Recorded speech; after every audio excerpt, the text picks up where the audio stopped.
사도행전 1장 1절로 8절까지 보겠습니다.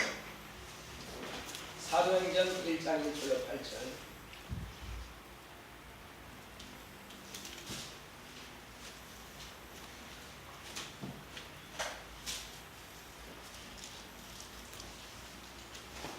신약성경 187쪽 제가 가진 성경이었습니다. 사도행전 1장 1절로 8절. 데오빌로여, 내가 먼저 쓴 글에는 무릇 예수의 행하시며 가르치시기를 시작하신부터 그의 택하신 사도들에게 성령으로 명하시고 성천하신 날까지의 일을 기록하였노라. 해받으신 후에 또한 저희에게 확실한 많은 증거로 친히 사심을 나타내사 40일 동안 저희에게 보이시며 하나님 나라의 일을 말씀하시니라. 사도와 같이 모이사 저희에게 통보하여 가르치되 예루살렘을 떠나지 말고 내게 들어가 아버지의 약속하신 것을 기다리라. 요한은 물로 침례를 베풀었으나 너희는 몇 날이 못되어 성령으로 침례를 받으리라 하셨느니라. 저희가 모였을 때에 예수께 묻자마 가로되 주께서 이스라엘 나라를 회복하시니 이게니까 하니 가라사대 때와 기한은 아버지께서 자기의 권한에 두셨으니 너희의 알 바 아니요 오직 성령이 너희에게 임하시면 너희가 권능을 받고 예루살렘과 온 유대와 사마리아와 땅끝까지 이르러 내 증인이 되리라 하시니라. 아멘. 말씀의 요약을 보겠습니다. 임마누엘 성령 시작. 하나님은 아버지시라. 그는 만유를 창조하시고 선사화복을 주장하시는 아버지시라. 우리와 무관하신 분이 아니라 바로 우리의 아버지시며 우리는 아버지 앞에 나와서 아버지의 말씀을 듣고 그분의 말씀을 따르며 그의 말씀을 배우는 자들이다. 예수 그리스도는 아버지에게서 나오신 분이시다. 그는 아버지의 본체의 형상이시다. 성령은 아버지와 예수 중에서 나오시는 이시다. 성령은 성삼위 중 일위 되시는 인격이시다. 그는 예수의 보혜사로서 세상에 오셔서 예수를 증거하시며 예수를 증거하는 자들과 예수를 믿는 자들의 믿음을 보증해 주신다. 예수를 믿기 전에는 하나님을 알지 못했으나 예수를 믿고 예수가 하나님과 동등하신 하나님의 본체시나 자기를 맞추셔서 인자가 되신 분임을 알았다. 성령을 알지 못했으나 예수를 믿음으로 알았다. 구약은 천사들에 의해서 인도받는 것을 기록했고 신약은 성령으로 인도받은 이에 대해 기록했다. 우리는 성령에 대해 잘 알아야 한다. 성령은 예수 그리스도의 전생애를 도우신 분이시다. 예수는 성령을 초라하여 하신 적이 없으시다. 예수는 부활하신 후에 성령을 받으라 하셨다. 예수는 성령으로 명하시고 성령을 받으리라. 성령이 임하시면 내 주인이 되리라 하셨다. 초대교인들은 성령 충만함을 받고 역사했다. 그들은 성령에 인도받아 이적을 행하고 순교했다. 성도는 성령으로 부름받은 자를 말한다. 영혼아 성령 충만하여 예수의 증인이 되자. 할렐루야. 하나님은 아버지이십니다. 자, 우리 하나님은 우리 아버지시다. 세 번 시작. 하나님은 우리 아버지시다. 하나님은 우리 아버지시다. 하나님은 우리 아버지시다.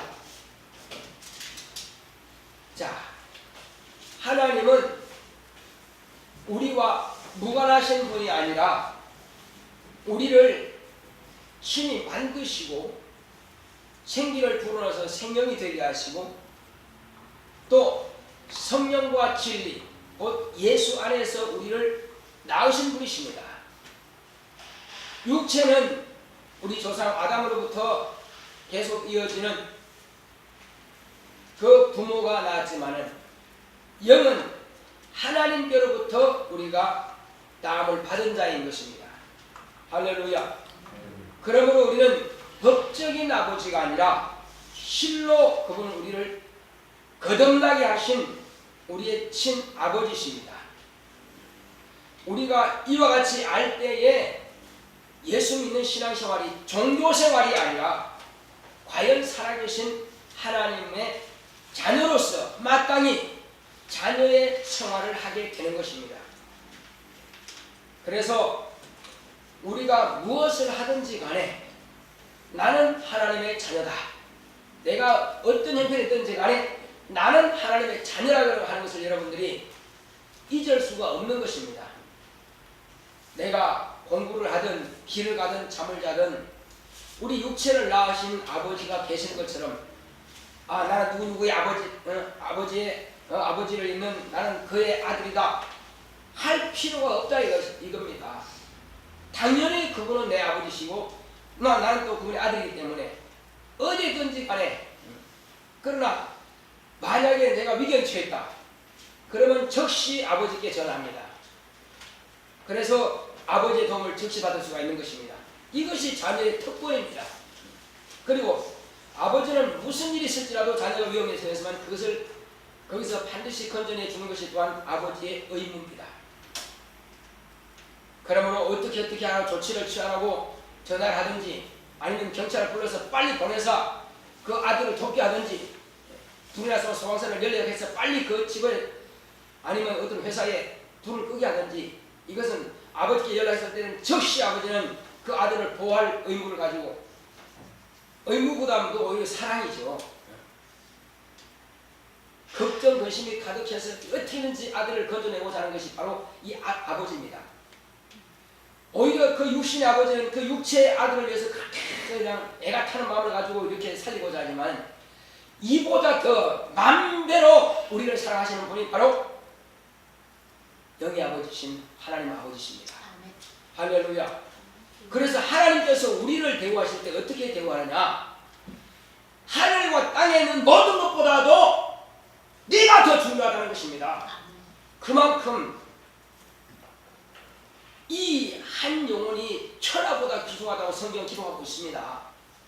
하나님 아버지께서는 한 자식을 대우할 때에 너는 천하보다 귀하다 이렇게 보신다는 것입니다. 그러므로 만약에 누구든지 나를 믿는 이 소자 중에 한 사람을 실족시키면은 그는 연자의 뜰을 메고 차라리 바다에 빠뜨리는 것이 낫다는 것입니다. 그만큼 우리를 아낀다는 것입니다. 한 영혼도 실족시키는 것을 원치 않는다는 것입니다. 우리가 실족하다는 것을 금요일날 우리가 배웠죠. 무슨 뜻이라고 그랬어요? 네? 미끄러지다. 삐끗하다. 그 미끄러지고 삐끗하다. 그러면 대수롭지 않은 것 같죠? 그런데 말이요. 어느 10층 위에 난간대에서 올라가서 공사하다가 삐끗했다. 어떻게 될까요? 죽음이지 뭐. 그렇습니다. 아니면 낭떠러에서 무슨 공사하다가 삐끗했다. 죽음이에요. 그렇습니다. 아무것도 아닌 것 같은데 생사의 기로에 놓인 것입니다. 또 한 가지는 자, 죄라고 하는 것이 뭐냐? 죄라고 하는 것은 이 화살이 관역을 빗나가다 그런 뜻이 있습니다. 관역을 빗나갔어. 그러면 이 화살이 관역을 맞춰야 되는데 멀리 빗나가다 보니까 지나가는 사람을 맞췄어. 그 죽음이에요. 살인입니다. 그래서 죄가 되는 거예요. 아무것도 아닌 것 같은데 내가 그 실수라. 아니 실수하는 것도 죄가 됩니까? 사람을 죽인다니까요. 가인이 말이요. 하나님께서 분명히 경고했습니다. 너 마음에 뭐가 있다고 그랬어요? 네 문 앞에 죄가 지금 엎드려 있다는 것입니다. 죄가 엎드려 있으니까는 너는 죄를 다스릴지니라. 그런데 그 말씀을 가인이 무시했어요? 그걸 받아들였어요? 대수롭지 않게 생각한 겁니다. 아이고 또 뭐 잔소리 이렇게만 들은 것입니다. 근데 자기 마음에는 뭐냐? 오직 부글부글 끓는 이 그 뭐라 그럴까?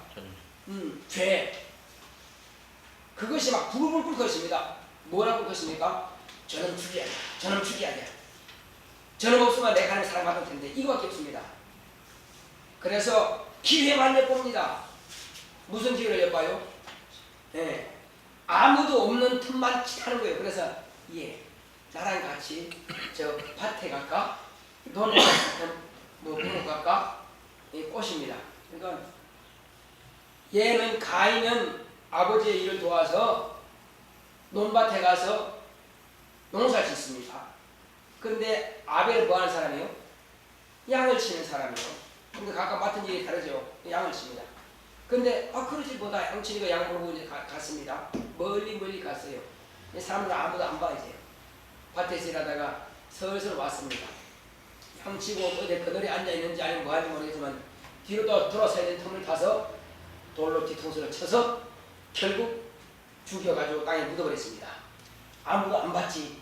본 사람 없지. 그럼 누가 봤어요? 사람은 안 봤지만 누가 봤느냐? 하나님께서 그를 보신 것입니다. 그래서 가인에게 물으십니다. 가인아, 네 동생 아벨이 어디 있느냐? 그렇게 물으셨을 때에 가인이 뭐라고 대답했습니까? 하나님, 내가 내 동생을 지키는 자입니까? 내가 무슨 동생을 지키는 의무가 있습니까? 이렇게 반문하는 것입니다. 참 몹쓸 사람이죠. 하나님께서 처음에 경고하셨고 그 다음에 또 네 동생 아벨이 어디 있느냐 물으신다면 아벨이 지금 어디 있는지 몰라서 물으신 거냐 이겁니다. 몰라서 물으신 거예요. 그가 무슨 마음을 품은 것도 보셨고 어떤 행동을 취하는 것도 다 보셨다 이겁니다. 아벨이 지금 어느 형편에 있는 것도 알고 계신다 이거죠. 네 동생 아벨의 핏소리가 땅에서 나에게 호소하느니라. 그는 의인이다 이거죠. 그는 의롭게 하나님께 제사를 드렸고 하나님께서 아벨의 제사를 흠양하시고 받으셨다 이거죠. 그런데 가인은 믿음으로 하지 않았기 때문에 그 제사를 받지 않았습니다. 가인에게 죽임 당했으나 오히려 아벨은 그 의로움, 그의 피가 오히려 하나님께 호소하여 자기의 억울하게 죽임 당한 것에 대해서 호소하다는 것입니다. 바로 그때 하나님께서 그렇게 말씀하시니까 이제야 자기가 동생을 죽였다는 사실을 깨달아지는 것입니다. 그렇게 말씀하시기 전에 깨달아야지. 죽이기 전에 깨달아야지. 몇 번 지금 경고하셨냐 이겁니다. 결국은 죽이는 죄를 손에 피를 묻혔다는 것입니다. 그러므로 생각하면 잘못이 하나님의 말씀을 거스르는 그 교만함이 결국은 살인죄까지 저지르게 된다는 것입니다. 우리는 말씀을 들었을 때 이 말씀이 나에게 명령하시는 명령이 되어야 됩니다. 그렇지 않으면 살인죄까지 간다니까요. 두렵고 떨림으로 말씀을 지켜야 됩니다. 말씀을 무시하면 결국 자기를 패망시킨다는 것입니다. 우리가 예배드리는 것은 왜 드립니까? 살기 위해서 드리는 것입니다. 영생하기 위해서 예배드리는 거예요. 그냥 종교 생활하기 위해서 종교 의식에 참석하는 것이 아니란 말입니다. 여러분들은 종교인의 범죄에 들지 않습니다. 여러분 실제로 살아계신 하나님의 말씀을 듣고 살아계신 하나님을 아버지로 섬기고 그 말씀을 우리가 경청하기 위해서 이 자리에 있는 것입니다. 여기서 강단에서 말하지만 실제는 하나님 아버지께서 여러분 앞에서 여러분 옆에서 이렇게 토닥토닥 하시면서 말씀을 하시는 것과 같다는 것입니다. 수만 명이 앉아있더라 할지라도 각각 하나님 아버지께서 자기에게 지금 친히 말씀하시는 것과 같다는 것입니다. 그러므로 그 말씀을 우리가 무시할 수 없다는 것입니다. 각자에게 나에게 하시는 아버지의 말씀을 듣고 계시는 것입니다. 여러분 아시겠어요? 여러분 손잡고 얘야 형준아 이렇게 하자 이렇게 하자 이렇게 하고 말씀하신다면 그 졸겠어요? 직접 이렇게 부각거리면서 손잡고 이렇게 말씀하시는데 졸겠냐 이거예요. 오늘은 정신이 똑바로 쓰고 있는 쳐다보시는 거예요. 그렇습니다. 우리는 바로 그것이 맞습니다. 강단에서 목사가 말한다 이렇게 생각하니까 편하고 그냥 졸 수가 있습니다. 그런데 아버지께서 내 옆에서 친히 손잡고 나에게 말씀하신다면 그게 아니라 이겁니다. 우리는 말씀을 받을 때 항상 그렇게 받으시기 바랍니다. 아멘. 할렐루야. 아멘. 그냥 뭐 나와 같은 한 인간이 말한다 그러면 별로 같이 기준 두지 못합니다. 그러나 천지와 만물을 만드시고 나에게 생사 화복을 주장하시는 그 하나님께서 아버지로서 나에게 지금 말씀하시는데 내가 감히 한 번 들을 수 있겠느냐 이겁니다. 그래서 그분은 나에게 복받는 길을 말씀하고 계신다는 것입니다. 사는 길을 말씀하고 계신다는 것입니다. 그래서 이제 이스라엘 사람들에게는 천사들을 통해서 이제 성령으로 말미암아서 그들에게 말씀하시는데, 그러나 천사들도 성령의 감동을 받아서 이렇게 선자들에게 말합니다. 선자들 역시 성령의 감동을 받아서 예언의 말씀을 하죠. 자, 그런데 오늘날은 어떠냐 이겁니다. 제가 이제 아버지에 대해서 이렇게 정확하게 말씀드렸다면, 아버지는 어떤 분이라고요? 남의 아버지가 아니고 나에게 무관한 분이 아니라 나에게 복 주시고 나에게 생명을 주장하시고 심지어는 우리에게 구원도 역사하시지만 마지막 형벌까지도 역사하시는 분이 바로 하나님이십니다. 바로 그분이 우리 아버지신 것입니다. 그래서 그분이 구약 때 이렇게 말씀을 계명을 율법을 통해서 계명을 말씀하셨지만은 여전히 그들은 깨닫지 못하고 알지 못함으로써 하나님 말씀을 무시하고 우상을 섬기고 살인 저지르고 이렇게 하다가 패망한 데가 한두 번이 아니라 이겁니다. 쫓겨난 데가 한두 번이 아니라 이거예요. 그 나라가 가뭄이 들고 홍수가 나기도 하고 그 다음에 저 이민족들에게 또 볼모로 잡혀가기도 하고 말이에요. 이것이 한두 번이나 할 겁니다. 그리고 자기 민족끼리 남북에 이스라엘 서로 싸움질하고 얼마나 피 흘린 전쟁이 이어졌냐 이겁니다. 오늘날도 계속 전쟁은 끊임없습니다. 말씀에 불순종한 결과는 이렇게 무섭다는 것입니다. 자, 본래 말이에요. 하나님의 말씀을 순종하면은 자손 천대까지 복을 받습니다. 그런데 말씀을 무시하고 말씀을 버려버리는 3, 4대까지 저주를 받는다는 것입니다. 가장 큰 저주가 뭐냐? 하나님의 아들이 오셨음에도 불구하고 하나님의 아들을 모른다는 것입니다. 이보다 더 큰 저주는 없습니다. 뭐가 저주라고요? 가장 큰 저주는 하나님의 아들이 오셨음에도 모른다는 것입니다. 아니 보고도 모르고 듣고도 몰라고 그 다음에 엄청난 이적 표적과 기사를 다 나타내면서 그래도 모른다 이겁니다. 그러니까 모르는 사람은 손에 쥐어줘도 몰라요. 이게 뭔지. 이거 떡이니까 먹어라. 몰라요. 이걸 안 먹습니다. 굶어 죽어요. 안타까운 일이죠. 자, 그러나 우리는 그분을 너무나 잘 안다는 것입니다. 확실하게 합니다. 너희는 내 살을 받아 먹어라. 그러면 먹어야지. 안 먹으면 어떻게 돼요? 죽습니다. 너희는 내 피를 받아 마셔라. 안 마시면 어떻게 돼요? 안 마시면 갈증으로 또 죽습니다. 그러므로 이 갈증과 그 주님에서 너희는 해결받아 하기 위해서 예수님께서는 당신의 친히 몸을 쪼개서 살을 찢어주시고 피를 쏟아주신 것입니다. 성찬이 바로 그 의미가 있는 것입니다. 그렇게 하면 받아 먹어야지. 구태여 안 먹네.